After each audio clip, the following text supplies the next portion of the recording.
Good evening and welcome to the LaRouche Organization Symposium on Friday night. Today is May 30th, and I have a very special guest with us this evening visiting from a great distance in Southwest Asia. And I think what we're going to be discussing is actually very important, which is the situation in Syria, which to my mind is somewhat of a Rosetta Stone if you want to figure out the dynamic of so many things going on in the world.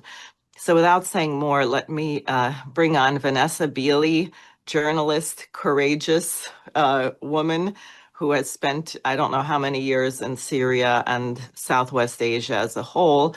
And Vanessa, as I introduce you, I just want to show people the article that you recently published, which I think is a real bombshell, the Blair Bush project in Syria that brought al-Qaeda to power. Now, many Americans have some idea of this because they know that General Michael Flynn was fired by the Obama administration, supposedly for saying that he didn't think it was such a brilliant idea to be arming al-Qaeda. I don't think we ever got to the bottom of that story or what was happening in Benghazi and where various weapons were coming from. But I'm going to stop there and just let you tell us a little bit about the situation, yourself, the article, anything you want to say. Please go ahead. Thank you, Diane, and thanks for having me on. Yeah, sort of extraordinary information that came to light very recently. I knew, of course, anyone that's been following the regime change war against Syria that was kind of incubated post 9/11. We can get into more detail about the background to the war itself. But what became very apparent to me was this coordination between Tony Blair and George W. Bush using the war on terror to effectively bring down multiple countries in Southwest Asia to secure the security of Israel. And that project, if you like, began back in 1996. It's to some degree always been a project since the creation of Israel in the Middle East and the Zionist project that was begun by the British and then very much adopted by the United States. But if we go back to 1996 and the Clean Break Doctrine, which was a CIA paper, a strategy paper, crafted at the behest of Benjamin Netanyahu, who of course we now know to be leading the genocide against the Palestinians, both in the West Bank and in Gaza. And the Clean Break Doctrine laid out a strategy to effectively reduce the threat to Israel in the region and to fragment and destabilize the countries that might offer some resistance to Zionist expansionism and occupation in the region for the years to come. And of course, what that meant was the war on Iraq, on the false narrative of weapons of mass destruction, but which was effectively the first step in destabilizing Syria, because Syria was seen as the greatest threat to Israel in the region, not only for its history of pan-Arabism and a sort of a socialist perspective whereby they perceived the potential for Arab nations to effectively secure their own resources for use by those countries rather than by resource grab by the Western supremacist and neocolonialist nations, including, of course, the United States. Can you and hold Syria was just a minute, because I want Dave to pull up that document that shows the discussion about overthrowing Iraq that you had in the article. Dave, do you see that there, the slide with the, yes, if you could, I can't read it, but maybe pretty you much could know read it by heart. Yeah, so would you tell us what it says? So basically, I mean, I'll paraphrase, but basically these were the communications between George W. Bush and Tony Blair around 2003 that were revealed in the Chilcot report in the UK, which was an inquiry into the legality of the war against Iraq, which of course we know to have been unlawful. And basically what Blair and Bush were discussing is the potential for trying to court Syria and to detach them from the resistance axis, to weaponize them against Iraq, and to effectively bring them into the Western orbit of client states. And of course, we know that that entire plan failed. They tried very hard. I mean, in 2002, Tony Blair was lobbying for President Bashar al-Assad to be given a knighthood in the UK. So they did try extremely hard. But if we go to 2006, actually, if we go to 2005, Christiane Amanpour interviewed President Bashar al-Assad, and they talked openly about the potential for regime change. In 2006, there was a Time article magazine, Syria in Bush's crosshairs, in which Bush was discussing the potential for weaponizing insurgents against the Syrian government. And then, of course, fast forward to 2009, when President Assad basically turned down the Western-backed Qatar-Turkish pipeline in favor of a Russian-backed Iranian pipeline. We know then what happened in 2011, the regime change war that had been incubated for a number of years, particularly by the British. French Foreign Minister Roland Dumas admitted in 2013 British officials had come to him in 2009 and informed him that they were going to start funding and arming insurgents in Syria to bring down the Syrian government. So we know from 2009 onwards, efforts were made to basically instigate the regime change war against Syria. Yeah, I'd like to get to the present, but I just want to go back to add something. In 2010, 11, that was the first time I ever ran for office. I ran for Congress in New Jersey in the 2012 elections. And we had, of course, the very brutal assassination of Gaddafi in 2011. And LaRouche said at the time, he said, this is a prelude for war with Russia. Now, that wasn't so clear to people at the time, but his point was they're going to sweep through Southwest Asia. The targets are Syria, Iran, and they want a flank on the soft underbelly, if you will, of the Russian Federation. And you see how precisely, in effect, that this, now appears. And of course, we know, I guess, that the Rand Corporation had their own report of how many nations they wanted to destroy. But I mean, here we are, in a sense, really. And I think the recent events, or quote unquote recent, everything happens so fast now. Things that happened a few months ago feel like ages ago. But the overthrow, I mean, that Assad finally had to leave, and the group of forces that were assembled to bring that about and how it occurred really shocked many people. I don't feel that at least certainly not in the mainstream media, and frankly, not much in the blogosphere, is there a clear report on what happened. But go ahead. You don't have to go there immediately yet, the steps leading up to that. Well, I think, what it is extremely interesting for me is how the Blair influence has remained, Tony Blair, throughout the regime change project in Syria, which of course endured 14 years until the final achieving of regime change in December last year. But if we actually look at how the British involvement has remained, in my opinion, the strongest intelligence operation against Syria. America, I think, has offered funding and the muscle and brawn in the political diplomatic spheres. And of course, the majority of the Syrian so-called opposition lobbies were US-based. But the intelligence operations were definitely incubated in the West.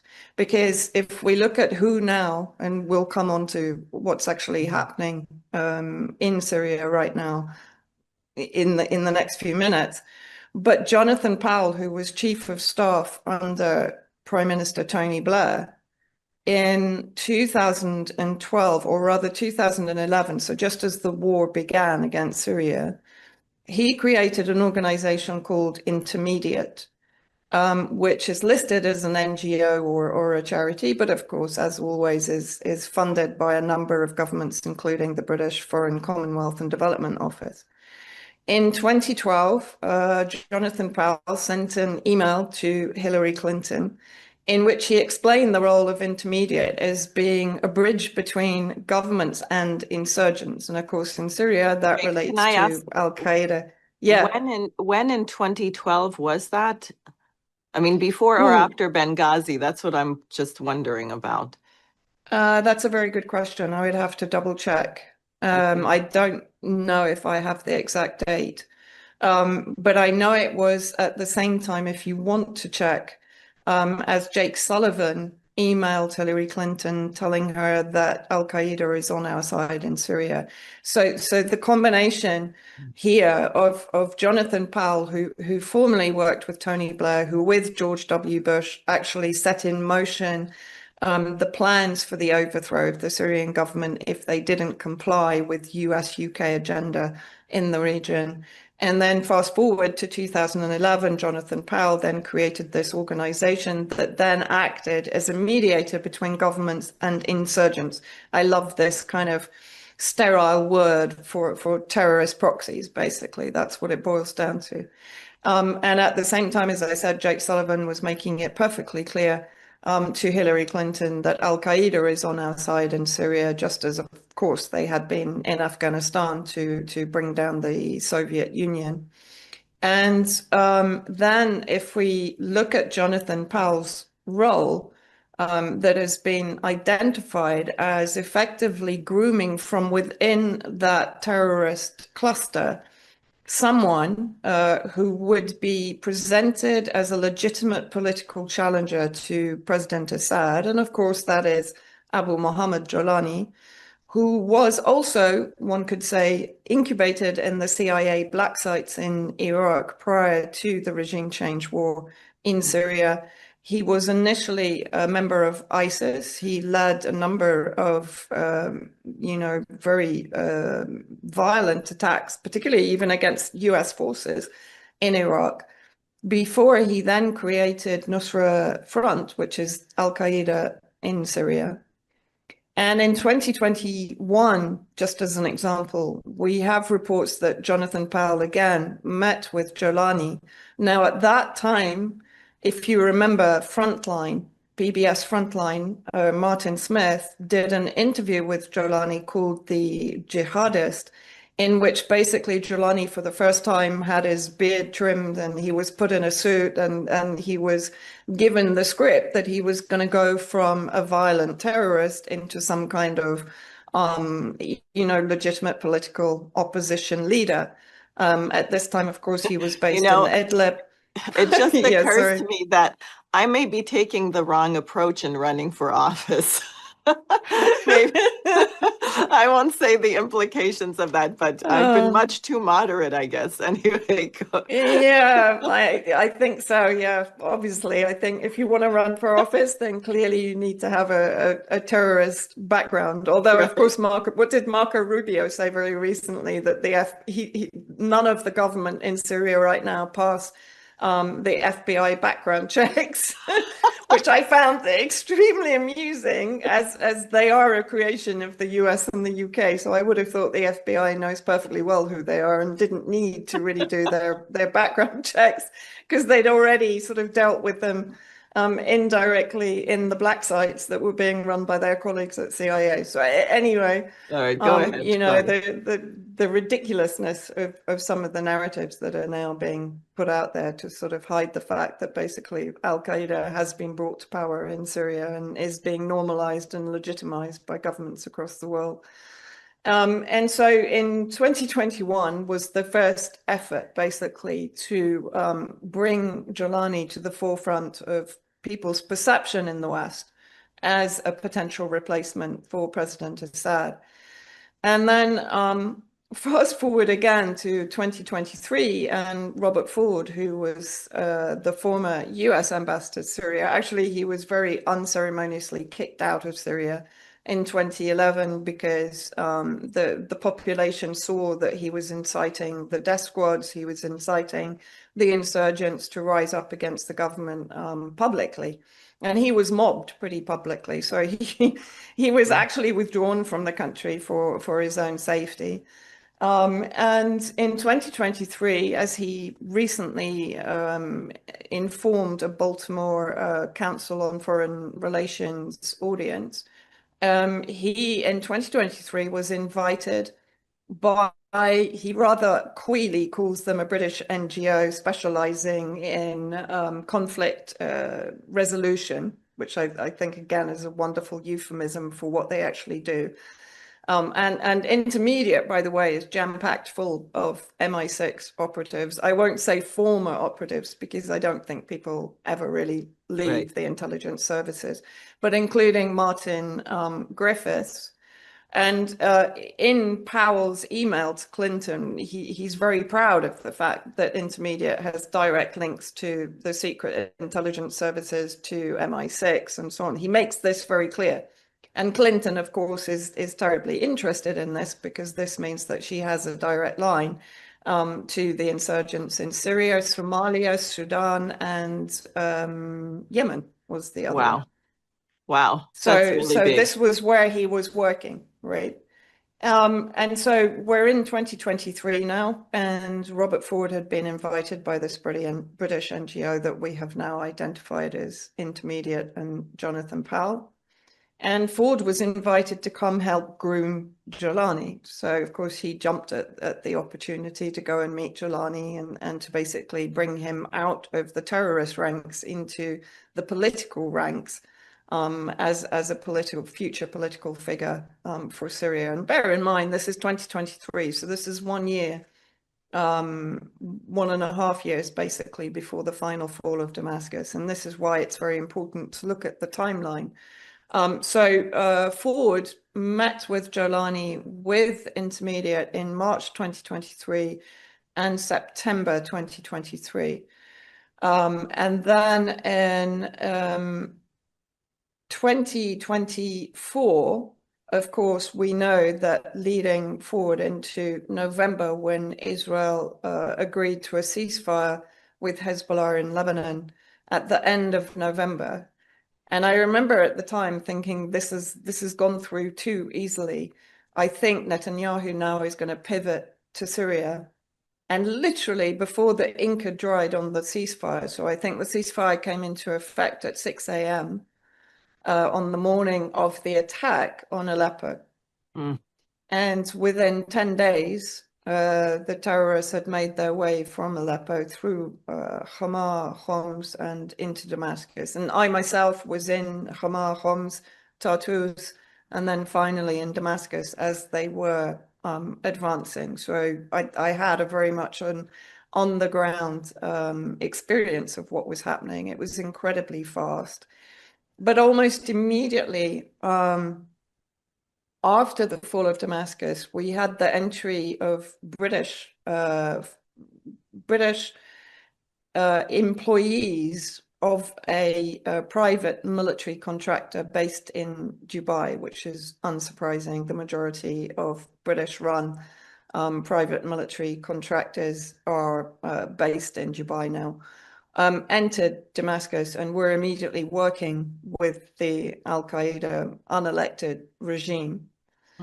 And Ford visited again with the same organization, with Intermediate in tow, and a number of the MI6 affiliates who'd been running operations, both media and intelligence and political operations against Syria since 2011, arrived in Damascus.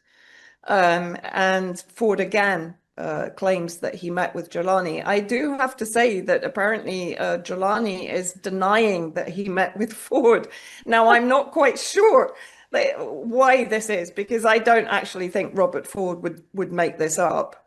So I have to raise the question, why is Jolani trying to distance himself? Perhaps because of the connection to British intelligence, and he doesn't quite want it made known that he was both groomed and brought to power by British intelligence with the backing of the US and the Gulf states and Turkey and Israel and so on.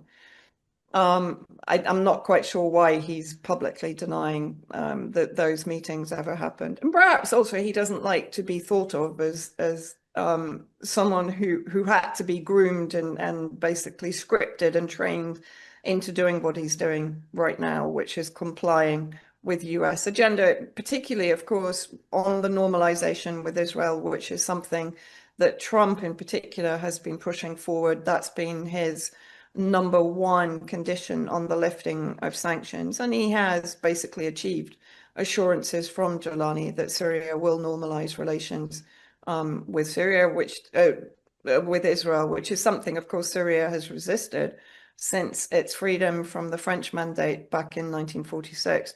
And this is an important point, is that the secret treaty between the French and the British back in 1916, the Sykes-Picot redrawing of borders in the Middle East, which then created the spheres of influence for the British and for the French, just before the Balfour Treaty, which of course then brought in the Zionist project to drive a wedge between particularly Egypt and Syria, because Egypt and Syria had previously, of course, been the United Arab Republic. And both Gamal Abdel Nasser and Hafiz al-Assad had been working on this entire pan-Arabist project to unite the Arab nations into a bloc where, as I've said before, they could basically be free to use their own resources, be a sovereign bloc, just as Gaddafi had been trying to do with Libya, of course, to create a pan-African bloc along the same lines. And of course, this is why it was necessary to divide and conquer. And that's one of the reasons for the Zionist project where it is, because it divides Syria and Egypt. But Syria was very important to destroy, because through Syria, actually, the Sykes-Picot lines had effectively been broken. They'd been erased completely because the resistance axis. Yeah, I want Dave to pull up that map that was in your article from the Columbia University student, if that's okay, and then people will have some idea perhaps what you're talking about. So, basically, Syria was pretty much under French control on the western flank and influence on the eastern flank. Britain, of course, had control and influence in Jordan and Iraq and Kuwait, and Russian control actually up there, sort of adjacent to Turkey, and some Italian control and influence in southern Turkey. So basically what had been happening, and of course British control in Jordan, if I didn't mention that. And so what had been happening, because of the resistance axis, which basically went from Palestine through Lebanon, through Syria, into Iraq, and then to Iran, those lines were being completely broken apart. And British influence had been waning to a large degree since 1948, when it had basically turned over Palestine to the Zionist project. And so for me, the British move against Syria was, number one, to reinstate some kind of Sykes-Picot influence for the British in particular. But we're also seeing the French creeping back in, particularly on the coast, and through establishment of dry ports now inside Syria since Al-Qaeda came to power. But also for the British, this was a war against Russia and Russia's influence in Syria. I think almost more than the United States. The British have a very vindictive animosity towards Russia. And actually what we've seen since the British have been moving into Damascus, I was speaking to a friend of mine in Damascus the other day, and he told me, he said, Vanessa, like all the four-star hotels are wall-to-wall British. Literally. I mean, Jonathan Powell is there, his intermediate colleagues are there, and we know from other reports, particularly in French media, who of course would love to expose British involvement in Syria. I mean, the British-French confrontation or competition in the Middle East has again been an historical aspect of the division of the region, of course. And basically, other intermediate employees are now grooming other members of Jolani's government, including Asad al-Shabani, who was with Jolani, a co-founder of Al-Qaeda in Syria, and he's now the foreign minister, the so-called caretaker foreign minister. And people may remember that there was a rather awkward interview between Tony Blair, who clearly is back in marking his territory in Syria, having been the architect of the war against Syria with George W. Bush. But he interviewed Shabani at Davos, and Shabani was groomed for this appearance by Lucy Stewart, who's one of the project managers at Intermediate. And basically, you know, what did he do? Everyone is glossing over the fact that Jolani is conducting ethnic cleansing massacres and pogroms against minorities in Syria that include the Christians, the Alawites, other minorities such as the Druze, for example, particularly in the south of Damascus, and even against Sunni Muslims that don't adhere to the Takfiri extremist ideology. And so while all of these governments are rushing to legitimize Jolani, he is conducting ethnic cleansing against minorities, and it's ongoing. It's a settlement project very similar to the Zionist project in the sense that while Trump is insisting that he rids the country of its foreign mercenaries, he can't do this. Because if you look at how Jolani was running Idlib, which of course was his domain prior to the Al-Qaeda advance on Damascus, he had a number of the terrorist armed groups under his control, 40% of which were foreign mercenaries, foreign Takfiri mercenaries from all over the world, from Afghanistan, from the Xinjiang, the Uyghurs, from Chechnya, from Europe, from Northern Europe, and so on, and even from America. So these Takfiris were under his control in Idlib with the help of the US. The US was effectively assassinating the leaders of other groups like Haras al-Din that were challenging Jolani's supremacy in Idlib. So he needs these foreign fighters desperately. He can't get rid of them. And plus, he promised them positions of power, which he's given them within the army and the government. He promised them citizenship, which he's gone ahead and done. And he's also, the areas that he's ethnically cleansing, he's resettling many of the foreign jihadists in those homes that he's emptied of the indigenous peoples, including, of course, the Alawites. There's more than 40,000 Alawites now in northern Lebanon that I went to visit shortly after the ethnic cleansing began in earnest, and there was only 10,000. Now there's around 40 to 50,000 in Akkad in northern Lebanon. And this, I mean, this really isn't known. I mean, we see the role of the American news media immediately when this happened, and somehow there's a jolly New York Times reporter inside the prison talking about liberating everything, as if the media has nothing to do with it. And I have to say, you know, when John Brennan, the former head of the CIA, is now a major anchorman at MSNBC, you cannot avoid that the media, the US mainstream media, is an instrument of this intelligence apparatus. There is no, so that's not just a coincidence. The New York Times journalists didn't have, you know, they're really part of this and creating the perception. It's really terrible. By the way, I wanted to mention, I don't know if you're aware, but Tony Blair actually came in and was an advisor to Barack Obama when he was running for president.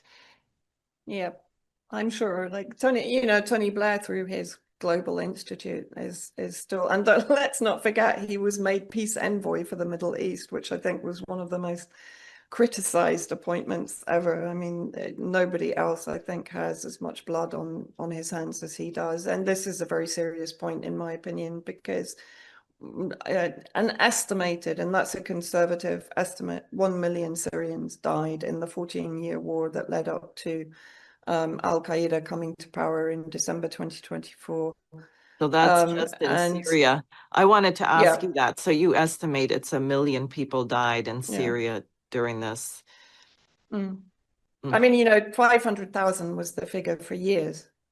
But I know in one area alone, in Tartus on the coast, and this was about 6-7 years ago, a soldier from there told me that 72,000 people just from that one area around his village had been sacrificed in the war. And the huge majority of victims were the Syrian Arab Army, of course, who were woefully unequipped, fighting simply to defend their homeland against what was a proxy terrorist invasion that had been brought in from Libya, which, as you mentioned, had just been thrown into absolute chaos, of course, prior to the war against Syria. And this was all the design. Even in the clean break doctrine and in the communications between Bush and Blair, they make it very clear that it's terribly important that Iraq is overthrown. The road to Damascus is through Baghdad. It's very important to put US military bases in Iraq to threaten Syria even before the regime change war began. So all of this was orchestrated from the very beginning. And I think when we're looking at geopolitics, it's very easy to forget to mention the human aspect. And when you look at how the Syrian people resisted for 14 years, it was quite extraordinary. And by doing so, of course, they gave the ability to the resistance in Palestine, the resistance in Lebanon to reinforce and to reach a point where they're capable of holding off the disproportionate force of the Zionists, backed, of course, by US weapons that are still flowing into Palestine. And could we, on this point, because I think so many people really have no idea of how advanced most of these nations were before these operations. And I know Syria had a very high standard of living, very literate and educated population, various science initiatives that have been undertaken by the government. Iraq, similarly, very high literacy rate, et cetera. If you could say something about what Syria was like before all of this. I mean, it's incredibly sad. I saw a post yesterday on Telegram, which I think just summed it all up for me. Healthcare in Syria was free, but even in the last few years that I was there, so even after Trump brought in his first administration, he brought in the Caesar sanctions, which collectively punished any nation that came to the assistance of Syria. So any nation that was prepared to help Syria rebuild would be hit by the Caesar sanctions, which I think was one of the most barbaric sanction regimes ever created. And from 2020, that is what brought Syria to its knees economically, and from a perspective of a lack of hope, a lack of dignity in the country for the huge majority of the population. It drove the final stake into Syria's heart, which was very apparent with what happened in 2024. But there was a post on Telegram the other day, and there was a very angry family member shouting because he'd brought his wife in for treatment, and the treatment had been delayed to such an extent that she died because they were asking a huge sum of money to even look at her and treat her. Now, when I was there, even leading up to November 2024, healthcare was free in many cases. And even if it were not free, I mean, me personally, I remember having a couple of health problems, and I was astounded. In the morning, I would call basically the specialist in that area, and he'd see me at 3 p.m. in the afternoon. And when I went in to see him, he'd waive the fee, saying, "No, you're a guest in our country. You're not going to pay anything." And I mean, the fee was something ridiculous, like $20. It really wasn't anything to write home about. Do you know what I mean? Right. But the speed of the healthcare and the quality of the healthcare, even after 14 years of war and the decimation of the entire health sector by war and by the terrorist forces and by the sanctions, because much of the equipment had not been able to be replaced because they couldn't bring in the spare parts, they couldn't bring in new equipment, and so on. And this, of course, is always the effect of sanctions. They're designed to collectively punish the people, not the named individuals, not the leadership as it's always claimed. It's designed to bring the nation to its knees and make it impossible for the state to actually cater for the needs of its population. That's the point of sanctions. They're criminal. Right. There is absolutely no good reason for sanctions except for boycotting Israel. Of course. It's just, it's so evil. You said in your article, and I was surprised because I didn't realize that the lifting of the Caesar sanctions was only for 180 days, pending certain demonstrations of, if you could just go through that, that would be helpful, I think. Well, basically, yeah, I mean, Trump has lifted the Caesar sanctions, but it's only for a 180-day trial period. And during that time, as I said, Jolani has certain conditions that he has to meet. He has to expel the foreign terrorists, which, as I said, is going to be extremely difficult for him to do. And he has to take steps towards joining the Abraham Accords, which of course is normalization with Israel. And that, of course, also was launched under the previous Trump administration by his son-in-law, Jared Kushner, who created the Abraham Accords, to effectively, again, follow through on the clean break doctrine, which was all about bringing the region under the sphere of influence of Israel, partitioning, carving it up into smaller statelets where Israel can have a greater role and a greater sphere of influence. And of course, we've seen that with the Gulf Arab states. I mean, Saudi Arabia is to a degree dragging its heels, and that's why Trump has promised it all sorts of defense equipment for the biggest defense contract in history with Saudi Arabia and the Gulf states. Part of that, of course, is to enable them to protect themselves against any attack by Iran should America and Israel decide to bomb Iran. I don't actually think that's going to happen. But of course, he's enabling the Gulf states to protect themselves because they would be the first to be targeted by Iran in an event of war to decimate the oil industry and to economically put pressure on the United States. So these are the two main terms, of Trump's pressure on Jolani. Is there any pressure to stop these ethnic cleansing massacres? No, none. None. I mean, if it is, it's very far down the list, but I actually don't. I think he has mentioned it, and I think the British are celebrating, what is it, a transitional justice forum that's been created inside Syria. But I mean, that's the same as asking the Zionists to investigate their massacre of Palestinians in Gaza. It's never gonna achieve anything. Right. I'm just thinking, supposedly Israel, this is to Bennett, but Israel will never be stable or loved or be able to live in peace while collaborating with terrorists and others or unleashing them to commit these atrocities.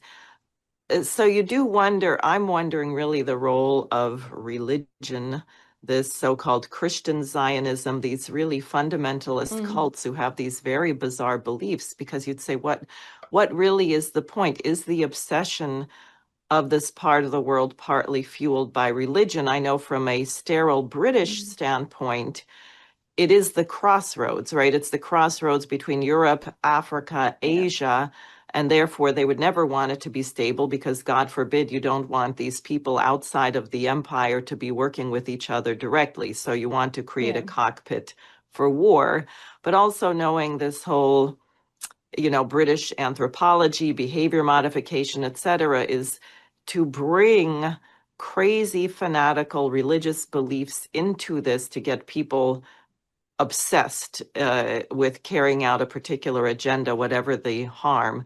What are your thoughts on that? Yeah, I totally agree with you. And I think that's one of the reasons that the West, the UK and the US in particular, have been driving or running operations to drive the Christians out of the region. And of course, Syria since 2011 has seen the decimation of its Christian population, and that is now also continuing under the Jolani unelected regime, Al-Qaeda regime. The same in Lebanon. There's been a concerted effort to push Christians out of Lebanon. Why? Because ultimately, of course, this leaves the Takfiri project versus what is perceived as being only a Shia resistance crescent. So from Yemen through Iraq, Syria, Lebanon, Palestine. But of course, that's largely incorrect, because in Palestine, it's a Sunni Muslim resistance. In Lebanon, it's not only Hezbollah as in Shia Muslim, it also, there are Christian factions fighting alongside Hezbollah. There are Sunni Muslim factions here that sympathize with the resistance. Syria, we know to have been a secular state where there was complete plurality and coexistence between all ethnic minorities in Syria. In Iraq, it's not only Shia. Again, it's Christians and Sunnis fighting alongside the various forces that are predominantly Shia. But what they're pushing now is this return to what I call Kabbalah II, where you have a particular branch of Sunni Islam, which is the Wahhabi doctrine Islam, which is an extremist fanatic version of Sunni Islam, which I also call the Takfiri project, which has been run by the British, I think, in my opinion, in Syria in particular. And you're absolutely right. It's pushing, and this is my opinion again, it's pushing towards this final war between Sunni and Shia, although I've explained what I perceive the Sunni aspect to be. And the Christian Zionists, of course, have this vision of Armageddon bringing about the second coming of Christ. And that is what a lot of the Christian Zionists, particularly in America, are very focused upon. So yeah, you do have this slightly insane overlaying of these religious agendas. But coming back to the idea of why did Israel support a Takfiri project in Syria? It was initially to achieve their aims, but if you look at their rhetoric now, they're now rejecting Jolani and saying, but we don't want this on our borders, so therefore allow us to occupy the south of Syria, so we create another buffer zone to protect Israel from these Takfiri elements. And I think that's part of the reason that now you see the British flooding in. And as someone pointed out to me, this always happens, whether it's Iraq or former Yugoslavia. When there's been a NATO intervention afterwards, it's the British that come in to basically clean up. And that's what's happening. So British military attaches have been in Damascus talking to the Al-Qaeda government about taking care of the military and the defense and so on. So in my view, Britain is going to take control of the military in Syria through private military contractors or even through direct military assistance and cooperation, put in inverted commas, and in order to, again, protect Israel, because Israel is perfectly happy if Britain is in charge of it, because that means it's no threat whatsoever to Israel. Israel can expand to its heart's delight. I mean, its vision is to create the David corridor up the eastern flank of Syria, which will give it access eventually to the Euphrates in Iraq. ISIS has been triggered in Iraq to fight the resistance there. But also we're seeing signs of, and this again, I think, is an element of Trump putting the pressure on Jolani by triggering and deploying ISIS factions in the northeast against Jolani's factions, and also releasing the former Free Syrian Army factions that were being protected, trained and recruited in the Al Tanf, the US military base on the border with Iraq and Jordan. Those forces are now on the eastern flank of Damascus. They've taken control of one of the main military air bases there, and they're camped on the eastern flank of Damascus. So Jolani, you know, in my opinion, Jolani is not going to be around for very long. He can't sustain any kind of leadership in a country of 23 million when he was struggling already in Idlib, but he had the US assistance there. The US has stopped any assistance to him. The lifting of sanctions for 180 days is utterly pointless because what businessman is going to come into Syria and say, okay, I'll invest in you know, in the business sector here. Oh, no, I won't, because if you don't comply after 180 days, Trump's going to put the sanctions back on. So what's the point? Right, exactly. You know, it really makes me think of how, in a way, uh, scheming it was of Tony Blair to give that speech. I forget which year. It's saying we have to end the Treaty of Westphalia. We're at the end of that era because the Yeah. only way in a place like this, where you have so many splintering factions all being armed and played by different groups and switching sides, and is you really have to have a Westphalia approach, which in today's cynical world would seem impossible. But a friend of mine at our recent conference just showed the maps of what happened in Europe during these religious wars and areas where half to two-thirds of the population was killed. And you see paintings of that period where everyone's missing an arm or a leg, or I mean, it was completely barbaric and horrible. But nonetheless, after 4 years, it finally dawned on some people that there is no future unless we can draw the line, no retribution. We're not going to look back, and we are going to act in the interest of the other. And I think today people would tend to say, well, no one would ever do that. That didn't really happen. But, you know, my own belief, I don't think I could function if I didn't believe that mankind fundamentally was good underneath all of this. People do know the difference between right and wrong. And I think that kind of approach also involved in Westphalia was forgiveness of debt and a conception of economic development going forward, which I think is urgently needed in the region as a whole. But I think this cultural question is really important because people, when they're beaten down and dragged down, they just say it's impossible. And what's more important is revenge and retribution. But what are your thoughts about how we bring this to an end? And obviously, the United States has to change its policy. The United States cannot run around saying we're the global hegemon. I appreciate very much what Putin said about polyphony as opposed to multipolarity, because you really don't want competing poles. You really want mankind to appreciate that people have their different languages, cultures, religions, but like an orchestra, there is a possibility of bringing that into a harmonious whole where the diversity is part of the richness of advancing mankind. Somehow we you know, that would have been the idea of John Quincy Adams for sure. And we have to kind of inject this spark of an idea. I think the Westphalia question is very important, particularly including in that how horribly barbaric and brutal the religious wars in Europe were, because people tend to downplay it, I think. I think, I mean, first of all, just to address the idea of the downtrodden falling into hatred, because this is something that I'm often asked, particularly with relation to Palestine, because I spent some time in Gaza in 2012 during the Zionist aggression and again in 2013.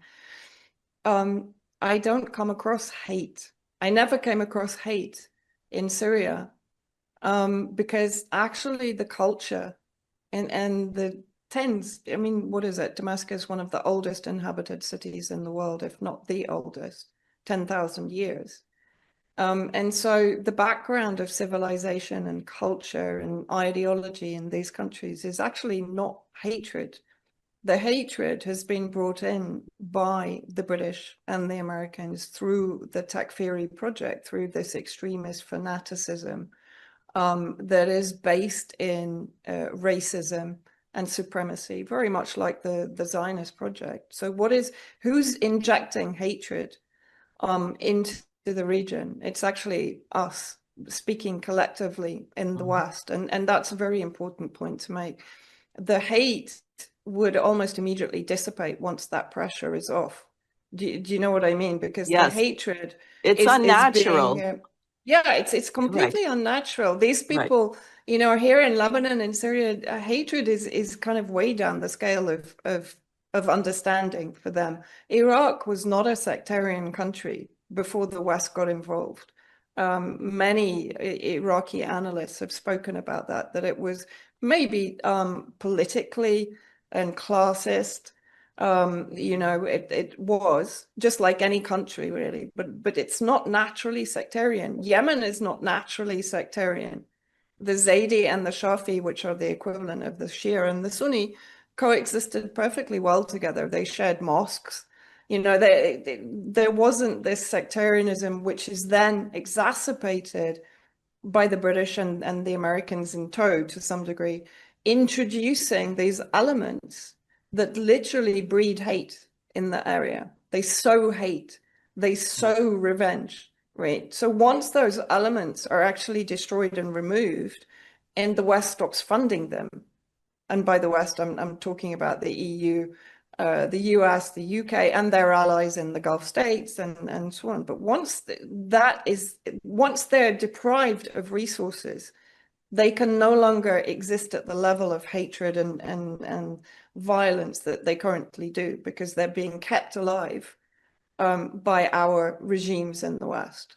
So I think that's an incredibly important point to make, because Orientalism, which is a concept of the British, was designed to imprint this image of people of the region being irrational and savage and fighting amongst themselves.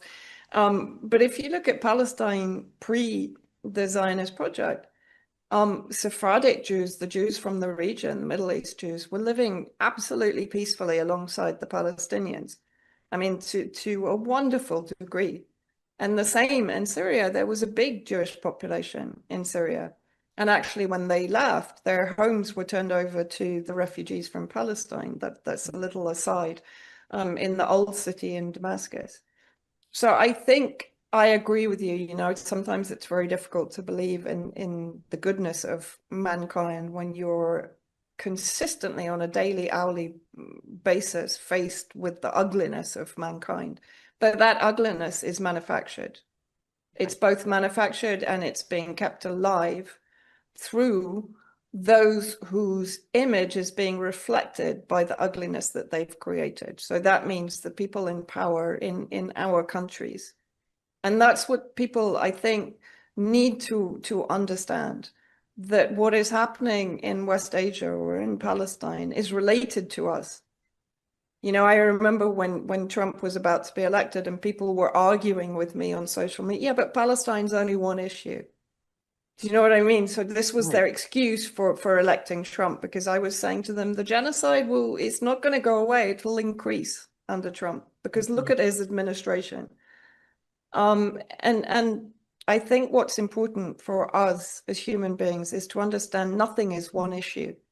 It's all connected, from former Yugoslavia through to what's happening now in Syria, what potentially is going to happen in Iran, what's happened in Yemen.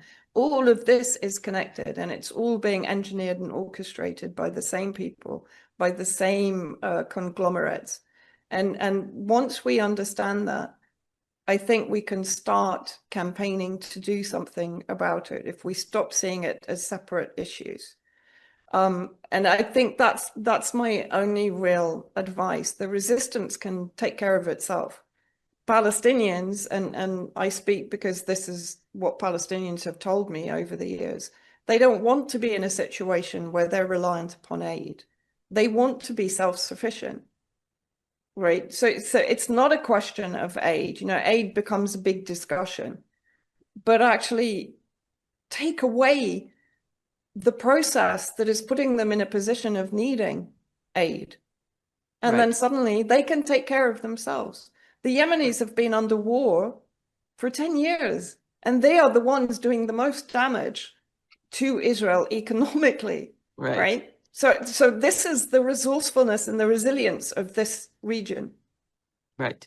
And I Leave them think, alone and they will rebuild. They don't right. even need your investment in the rebuilding process. Just leave them alone, take the pressure off them and let them rule themselves in the way that they want to do so. Give them the freedom to make that decision. And that's what we failed to do.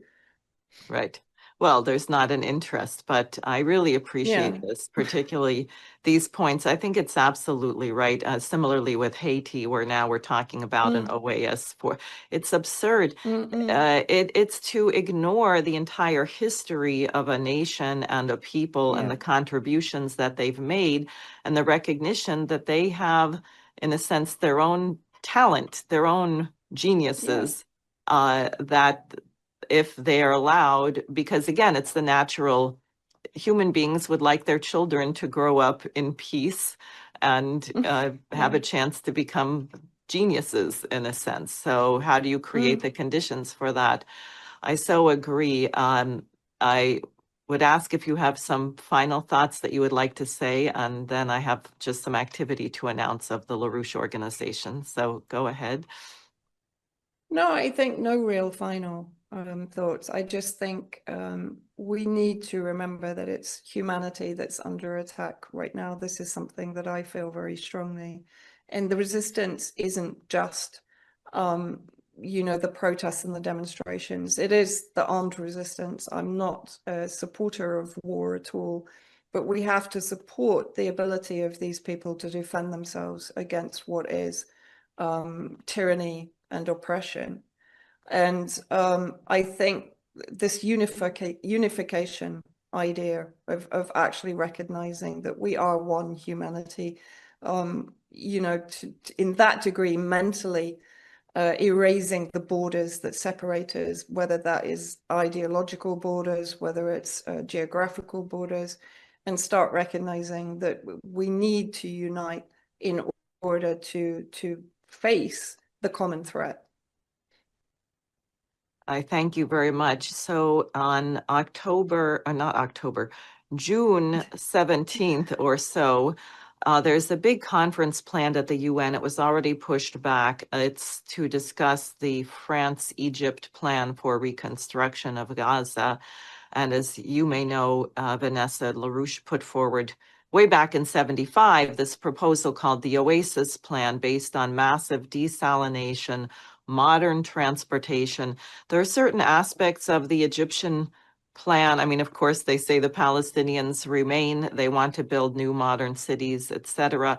But if you don't have energy and you don't have abundant water, it's going to be very hard to sustain. So we are planning a lot of activity by the UN around June 17th. And I would say if people watching this are interested in helping us to bring the really big ideas, the universal ideas to everyone who's involved in these negotiations, please email the LaRoucheOrganization.com. Please sign up so that we can be in touch with you and you can join with us then. And otherwise, I want to thank you very much for joining me. I think this has been so important.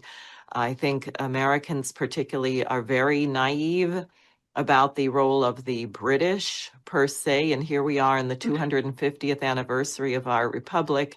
And I think the British have never given up trying to make us in their image. And unfortunately, we're acting like it at the Yeah. moment.